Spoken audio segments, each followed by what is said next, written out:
오늘의 인생의 홍해를 만났을 때 라는 제목으로 말씀의 은혜를 나누려고 합니다. 오늘 본문은 출애굽기 14장입니다. 1절부터 마지막 절까지가 오늘 본문의 말씀입니다. 아시는 것처럼 이 본문은 구약 성경 중에 가장 극적이고 감동적인 장면을 보여주고 있습니다. 바로 이스라엘 백성들이 홍해를 건너가는 역사적인 사건이죠. 이 사건은 절망적인 순간에 역사하시는 하나님의 전능하신 구원의 손길을 우리에게 잘 보여주고 있습니다. 이스라엘은 애굽에서의 놀라운 구원을 경험한 지 얼마 되지 않아 다시금 큰 위기를 맞이하게 됩니다. 앞에는 끝없이 펼쳐진 홍해 바다가 길을 막았습니다. 뒤에서는 바로의 군대가 무섭게 추격해 옵니다. 말 그대로 절체절명의 순간을 맞이하게 된 것이죠. 그런데 바로 그때 하나님은 어떻게 역사하셨습니까? 오늘 말씀을 통해서 함께 하나님께서 어떻게 역사하셨는가를 확인해 보기를 원합니다. 1절과 2절 말씀 우리 같이 한번 읽겠습니다. 여호와께서 모세에게 말씀하여 이르시되 이스라엘 자손에게 명령하여 돌이켜 바다와 빅톨 사이에 이하로 곧 바알스본 맞은편 바닷가에 장막을 치게 하라. 여기서 주목할 점이 있습니다. 하나님은 이스라엘을 의도적으로 일부러 홍해바다 앞쪽 바닷가에 장막을 치게 하셨다는 사실입니다. 전략적으로는 이해가 되지 않는 그런 명령입니다. 일반적으로는 후퇴할 수 있는, 빠져나갈 수 있는 퇴강로를 남겨두고 진을 쳐야 안전한 법인데 하나님은 정반대로 하셨습니다. 퇴강로가 없습니다. 뒤에서는 완전 무장한 애굽의 군대가 쫓아옵니다. 앞에는 홍해바다가 가로막고 있는, 그야말로 벼랑 끝까지 하나님께서 몰고 가셨음을 알 수가 있습니다. 이유가 무엇일까? 3절과 4절 말씀에 그 이유가 나와 있습니다. 뭐라 말씀합니까? 바로가 이스라엘 자손에 대하여 말하기를 그들이 그 땅에서 멀리 떠나 광야에 갇힌 바 되었다 하리라. 내가 바로의 마음을 완악하게 한즉 바로가 그들의 길을 따르리니 내가 그와 그의 온 군대로 말미암아 영광을 얻어 애굽 사람들이 나를 여호와인 줄 알게 하리라. 하나님은 바로가 뜻을 돌이켜 이스라엘을 다시금 추격해 올 것이라는 사실을 이미 알고 계셨습니다. 겉으로만 보면 이스라엘이 벼랑 끝에 갇힌 것처럼 보였지만 그러나 사실은 이 모든 것이 하나님의 철저한 계획이었습니다. 우리 눈에는 실수처럼 보이지만 하나님의 관점에서는 실수가 아니죠. 철저한 섭리였음을 알게 됩니다. 혹시 여러분 지금 막다른 길에 서 계십니까? 앞은 막혀 있고 뒤로는 상황이 점점 더 나빠질 것 같은 그런 두려움이 있습니까? 그렇다면 오늘 이 말씀을 꼭 기억하시기 바랍니다. 우리를 향하신, 나를 향하신 하나님의 인도하심에는 반드시 뭐가 있습니까? 계획과 목적이 있다는 사실입니다. 그 순간 이스라엘 백성들은 어떻게 반응을 합니까? 그들은 심히 두려워했습니다. 그리고 하나님과 모세를 원망했습니다. 10절부터 12절까지 그들이 어떻게 원망했는지가 잘 기록되어 있습니다. 이스라엘 자손이 심히 두려워하여 여호와께 부르짖고 그들이 또 모세에게 이르되 애굽에 매장지가 없어서 당신이 우리를 이끌어내어 이 광야에서 죽게 하느냐? 어찌하여 당신이 우리를 애굽에서 이끌어내어 우리에게 이같이 하느냐? 우리를 내버려 두라. 우리가 애굽 사람을 섬길 것이라 하지 아니하더냐? 애굽 사람을 섬기는 것이 광야에서 죽는 것보다 낫겠네요. 참으로 씁쓸한 장면이 아닐 수가 없습니다. 얼마 전까지만 해도 하나님의 능력을 직접 보면서 감격했던, 하나님을 찬양했던 그런 사람들입니다. 10가지 재앙을 친히 목격하였죠. 죽음의 재앙, 6월절의 은혜를 누렸습니다. 하지만 눈앞에 위기가 찾아오자 그들의 본색이 드러납니다. 받은 은혜의 응답 온데간데 없이 사라져버리고 원망과 두려움만 남습니다.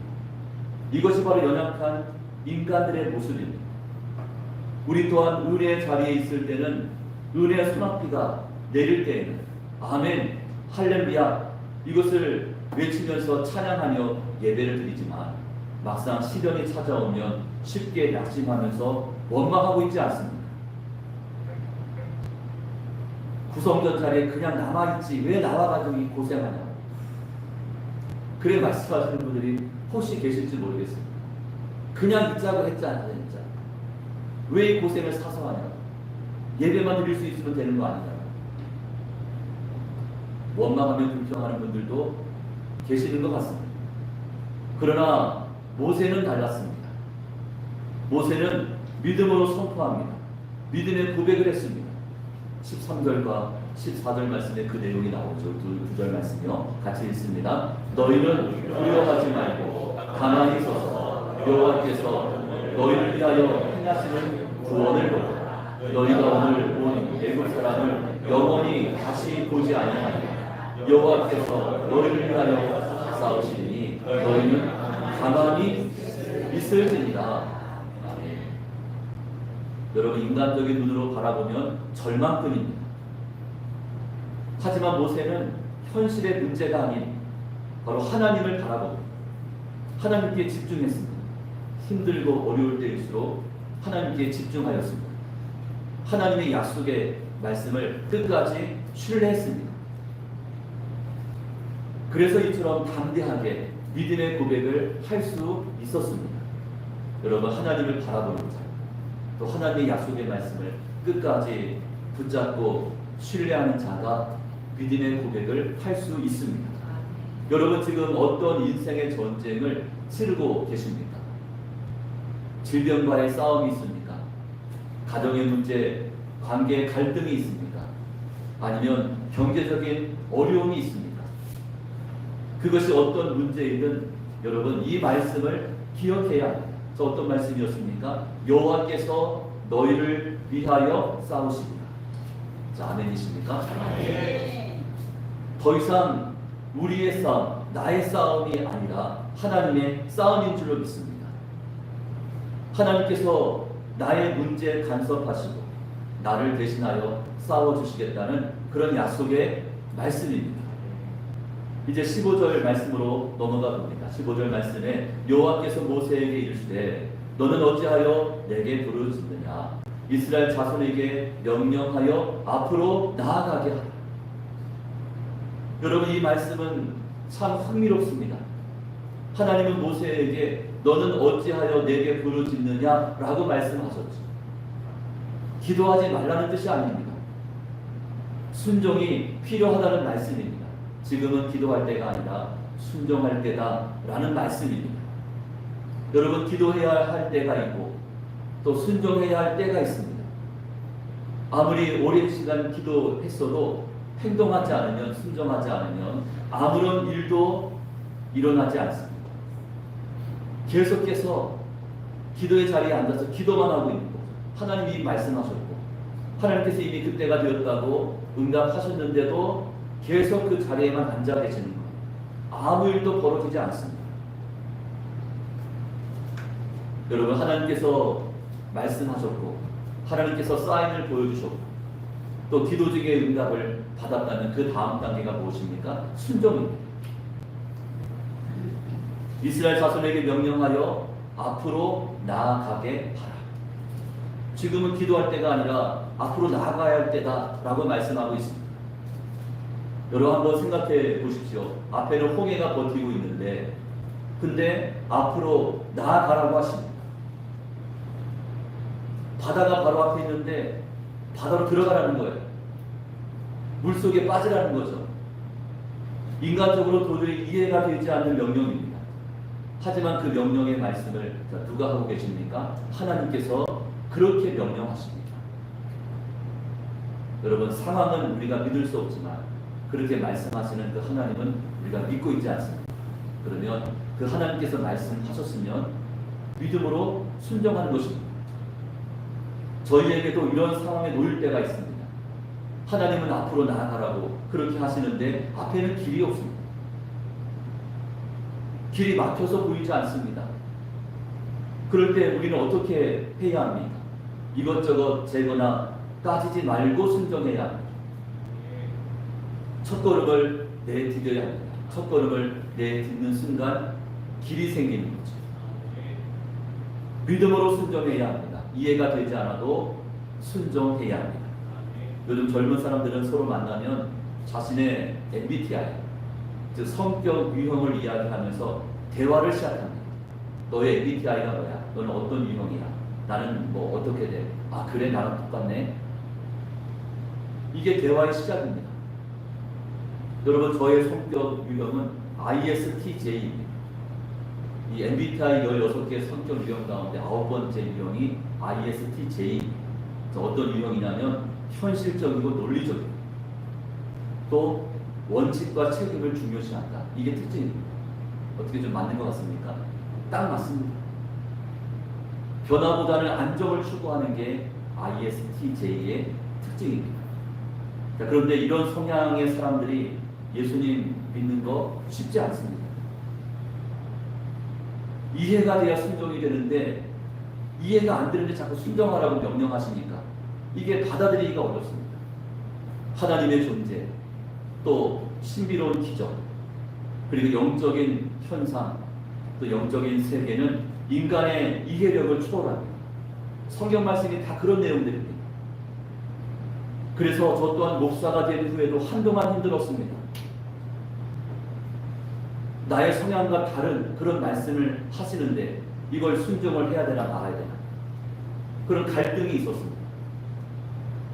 만약 여러분이 이스라엘 백성들의 입장이었다면 어떻게 하셨겠습니까? 무려 430년 동안이나 애굽에서 종살이를 했습니다. 그들에게는 나름대로의 생존 방식과 규칙과 질서가 생겼습니다.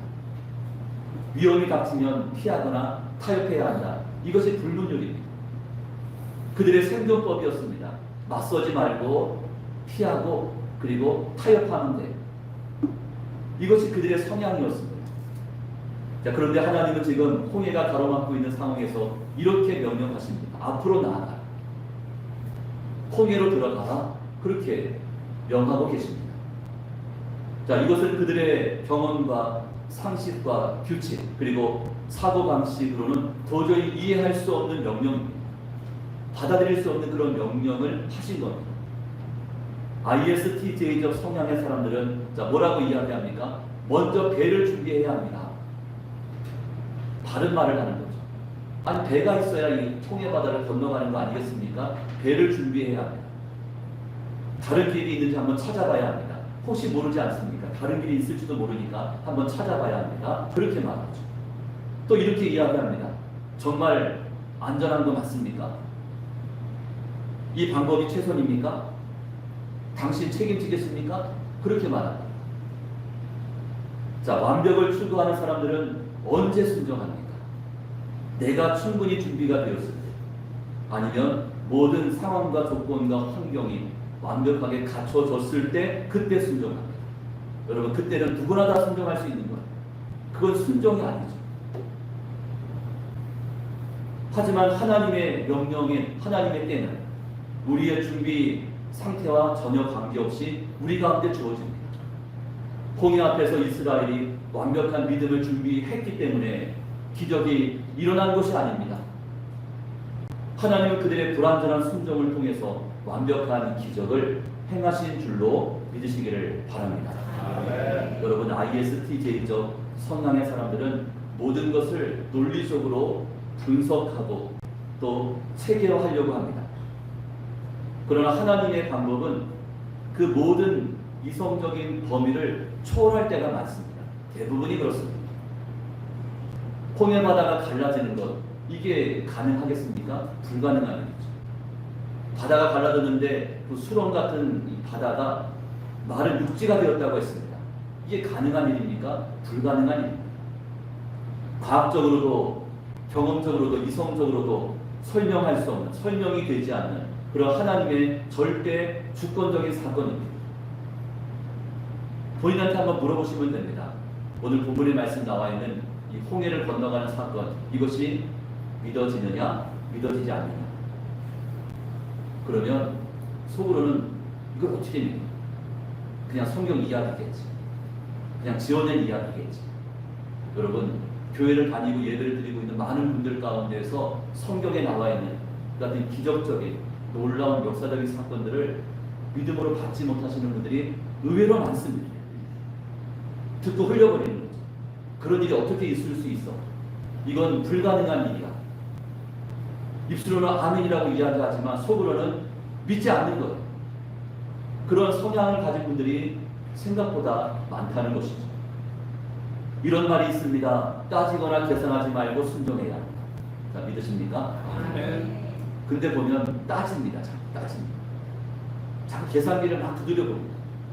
그런 다음에 뭐가 맞아 떨어지면 그때 순종하는 분들이 많다는 거예요. 이 말씀은 저와 같은 성향 가진 사람들에게는 가장 어려운 도전일 수 있습니다. 여러분, 대부분 남자분들이 이성적이거든요. 그래서 남자분들의 믿음보다 여자분들의 믿음이 더 좋습니다. 남자분들은 믿음이 자라가는 것이 얼마나 힘든지 자꾸 따지니까 이렇게.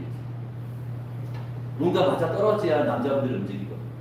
근데 여자분들은 감정을 터치해주고 마음에 울림이 있으면 그냥 합니다. 그래서 교회에 보면은 남자보다는 여자가 많죠. 남자들의 믿음보다는 여자분들의 믿음이 훨씬 더 좋은 것을 알 수가 있습니다. 보통은 이해가 먼저이고 그 다음이 순종이라고 생각합니다. 이해가 되면 순종하겠다는 거죠. 그러나 하나님의 방법은 무엇입니까? 순종이 먼저, 이해가 나중입니다. 순종하다 보면 뭐가 됩니까? 이해가 되는 것이죠. 여러분, 하나님은 우리의 성향을 잘 알고 계십니다. 물론 우리가 가진 이런 세계적인 이성적인 사고방식, 또 신중한 완벽주의는 분명 장점일 수 있습니다. 하지만 그것이 하나님의 신비로운 능력, 그리고 하나님의 기적적인 역사를 결코 제한하거나 방해해서는 안 됩니다. 그럴 때가 많은 거예요. 하나님 분명히 명령하셨고 하나님 분명히 약속하셨는데 이것저것 다 따져보니까 안 된다는 거예요. 못하겠다는 거죠. 하나님의 역사와 하나님의 계획을 제한시키고 방해할 때가 있다는 것도 기억해야 합니다. 그래서 때로는 논리적인 분석과 이성적인 판단을 포기해야 합니다. 완벽한 계획이나 합리적인 방식을 내려놓은 채 이렇게 고백할 수 있어야 합니다. 자, 뭐라고 고백합니까? 주님, 그럼에도 불구하고 순종하겠습니다. 이것이 저와 여러분의 고백이 되셔야 합니다. 그때 비로소 홍해가 갈라진 인생의 문제가 해결되는 놀라운 기적을 경험하게 될 것입니다. 바라기는 여러분 앞에 불가능해 보이는 인생의 홍해가 있다는, 그리고 하나님께서 이미 말씀하시고 약속하셨다는, 그땐 분석하거나 계산하지 말고 믿음으로 한 걸음, 여러분 믿음으로 한 걸음 내디딜 수 있기를, 순종할 수 있기를 간절히 축복합니다. 자, 이어지는 16절 말씀에 이렇게 기록하고 있습니다. 우리 16절에 있는 말씀이요, 우리 같이 읽겠습니다. 지팡이를 들고 손을 바다 위로 내밀어 그것이 갈라지게 하라. 이스라엘 자손이 바다 가운데에서 마른 땅으로 행하리라. 아멘. 여러분, 지팡이는 하나님의 능력을 상징하는 도구입니다. 모세가 애굽에서 기적을 행할 때에도 무엇을 사용했습니까? 이 지팡이를 사용했습니다. 이처럼 하나님은 평범한 도구를 통해서도 놀라운 기적을 행하십니다. 이까지도 뭔 일이 일어나겠습니까? 하나님 손에 들려지는 순간 이 지팡이가 놀라운 능력의 도구가 되었다는 사실이죠. 여러분 손에 무엇이 들려 있습니까? 그것이 아무리 보잘것없어 보여도 하나님께서 사용하시면 그것을 통해서 놀라운 기적이 일어나게 되는 줄로 믿습니다. 여러분, 하나님은 지금도 우리 손에 있는 작은 것, 우리의 작은 헌신, 또 작은 순종과 섬김을 통해서 크고 놀라운 일들을 행하고 계시는 줄로 믿으셔야 합니다. 그리고 마침내 놀라운 광경이 펼쳐집니다. 이 장면은 정말 드라마틱한 기가 막힌 장관이 아닐 수 없습니다. 21절과 22절 말씀에 기록합니다. 모세가 바다 위로 손을 내밀매 여호와께서 큰 동풍이 밤새도록 바닷물을 물러가게 하시니 물이 갈라져 바다가 마른 땅이 된지라. 이스라엘 자손이 바다 가운데를 육지로 걸어가고 물은 그들의 좌우에 벽이 되었다고 했습니다. 한번 상상해 보십시오. 좌우로 홍해 바닷물이 벽처럼 서 있습니다. 그죠? 벽처럼 양쪽에 딱 서 있는 그 가운데 길이 열렸는데 그 길은 수렁길이 아니라 마른 길이었고 육지와 같았다고 했습니다. 60만의 이스라엘 사람들이 그 육지를 통하여서 그 마른 길을 통하여서 반대편으로 건너갈 수 있도록 수렁길이 아니라 육지길을 마련해 두신 것이라고 말씀합니다. 여러분, 우연입니까? 자연현상입니까? 천만의 말씀이죠. 하나님께서 친히 앞서 행하신 초자연적인 기적인 줄로 믿습니다. 한편 애굽의 군대는 계속해서 이스라엘을 추격해옵니다. 홍해 바다가 갈라지는 것을 보면서도 멈출 생각이 없습니다. 그들을 포기하지 않았습니다. 욕심과 교만이 그들의 눈을 멀게 했습니다.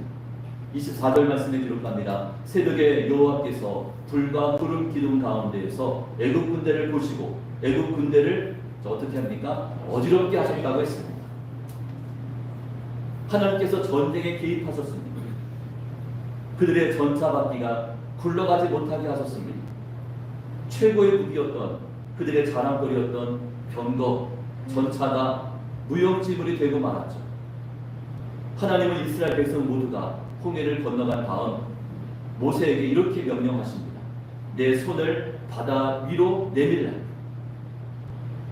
자, 모세가 그대로 순종하였더니 갈라져 있던 홍해 바다가 다시금 합쳐진대요. 자, 지금 바닷길을 누가 지금 달려오고 있습니까? 애굽의 군대가 열심히 달려오고 있는데 다시금 손을 내밀었더니 그 홍해 바다, 벽처럼 서 있던 홍해 바다가 다시금 원 상태로 합쳐지게 되었다고 말씀하고 있습니다. 28절 말씀이죠. 물이 다시 흘러 병거들과 기병들을 덮되 그들의 뒤를 따라 바다에 들어간 바로의 군대를 다 덮으니 하나도 남지 아니하였다. 할렐루야. 애굽의 군대는 결국 홍해 바다에 수장되고 맙니다. 이처럼 하나님은 우리에게는 사랑과 구원의 하나님, 동시에 저들에게는 공의로우신 하나님이신 줄로 믿으시기를 바랍니다. 자, 마지막 31절 말씀을 함께 보면서 우리 읽도록 하겠습니다. 이스라엘이 여호와께서 애굽 사람들에게 행하신 그 큰 능력을 보았으므로 백성이 여호와를 경외하며 여호와와 그의 종 모세를 믿었더라. 아멘.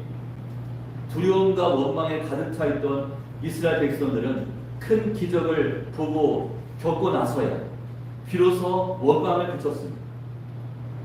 여호와를 경외하였고 하나님과 모세를 어떻게 했다고 했습니까? 믿었다고 했습니다. 여러분, 하나님은 때로 저희에게 큰 위기를 허락하십니다.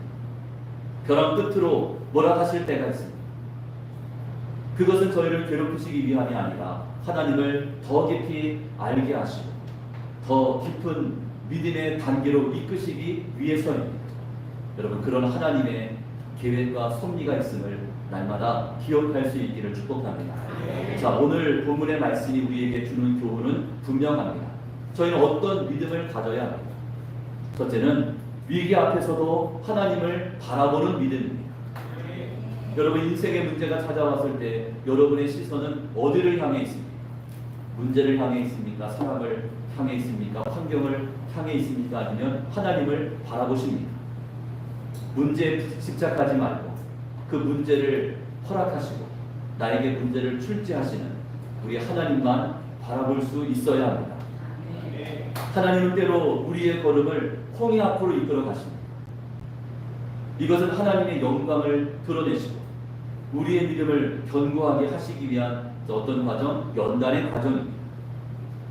그러므로 인생의 홍해 앞에서 낙심하지 마십시오. 또 두려워하지 마십시오. 대신 주께서 행하실 놀라운 일들을 기대하며 기도할 수 있기를 축복합니다. 두 번째는 하나님의 때를 기다리는 믿음입니다. 때로는 가만히 서서 기다려야 할 때가 있습니다. 아무것도 하지 말고 하나님의 때를 기다려야 할 그때가 있습니다. 하나님의 그때를 잠잠히 기다리는 것, 그것도 믿음입니다. 아무것도 하지 않고 하나님께서 행하실 그때를 기다리는 것이 믿음입니다. 그리고 때로는 담대하게 앞으로 나아가야 할 때가 있습니다. 관건은 무엇입니까? 그 타이밍을 분별하는 것이죠. 언제 첫 걸음을 내디뎌야 할 것인지 그 타이밍을 아는 것이 관건입니다. 그것이 지금 우리에게 필요한 영적인 지혜, 바로 성숙한 믿음인 줄로 믿으시기를 바랍니다. 세 번째는 내 손에 있는 것을 하나님께 내어드리는 믿음입니다. 하나님은 모세의 지팡이를 사용하여서 홍해를 가르셨습니다. 그런데 그 지팡이는 원래 어디에 쓰던 겁니까? 목동들이 양들을 칠 때 그때 사용했던 평범한 막대기에 불과합니다. 하지만 하나님께서 그것을 사용하시는 순간 그 막대기는 놀라운 기적의 도구가 되었습니다. 여러분, 오병이어의 기적을 기억하십니까? 한 아이가 가지고 있던 이 도시락, 그 도시락 안에 보리떡 5개, 물고기 2마리가 들어있었습니다. 아이의 도시락입니다. 그런데 1인분 도시락을 주님께 내놓았을 때 5,000명이 먹고도 남는 기적의 재료가 되었습니다. 중요한 것은 많고 적음이 아니라 하나님께 드리느냐 드리지 않느냐, 이것이 문제입니다. 내 손에 있는 것을 망설임 없이 하나님께 내어드리는 것, 그것이 믿음입니다. 하나님은 바로 그 믿음을 기뻐하시고 우리의 정성을 눈여겨 보신다고 했습니다. 이제 말씀을 맺습니다. 오늘 나눴던 14장의 이 홍해와 사건은 단순한 옛날 이야기가 아니죠. 지금도 하나님은 우리 인생 속에 개입하시고 지금도 살아서 역사하십니다. 여러분 앞에 어떤 홍해가 가로막고 있습니까? 그것이 무엇이 되었든 여러분 두려워하지 마십시오. 하나님 반드시 막힌 길을 여시고 그리고 없던 길도 만들어 주실 줄로 믿습니다. 예상치 못한 방법으로 또 예상치 못했던 데 예상치 못했던 돕는 손길들을 통해서 우리 하나님께서 반드시 우리 가운데 응답하시고 역사하시는 줄로 믿으셔야 합니다. 그러므로 저희에게 필요한 것은 무엇입니까? 믿음입니다. 문제가 아니라 하나님을 바라보는 믿음, 하나님의 그때를 기다리고 분별할 줄 아는 믿음, 그리고 내 것을 하나님께 망설임 없이 내어드릴 수 있는 그 믿음입니다. 이런 믿음이 있으면 그 어떤 인생의 홍해 앞에서도 담대할 수가 있다는 사실이죠. 저는 여러분의 믿음이 더욱더 견고해지기를 간절히 소망합니다. 그래서 어떤 위기와 어려움이 찾아와도 하나님께서 나를 위하여 싸우신다라는 이 약속의 말씀을 확실하게 붙잡고 계셔야 합니다. 마지막으로 믿음의 고백을 한번 해보도록 하겠습니다. 우리 화면에 보시면 3가지 고백을 띄워드렸는데 제가 하나님은 나머지 뒷부분을 여러분이 읽어 주시면 됩니다. 하나님은 나를 위해 싸우신다. 하나님은 하나님은 나의 아빠 아버지이시다. 할렐루야. 아멘. 바라기를 인생의 홍해를 만날 때마다 낙심과 두려움이 아니라 믿음과 확신 가지고 승리의 길을 걸어갈 수 있는 그런 저희의 삶이 한 주간의 삶이 되실 수 있기를 주님의 이름으로 축원합니다.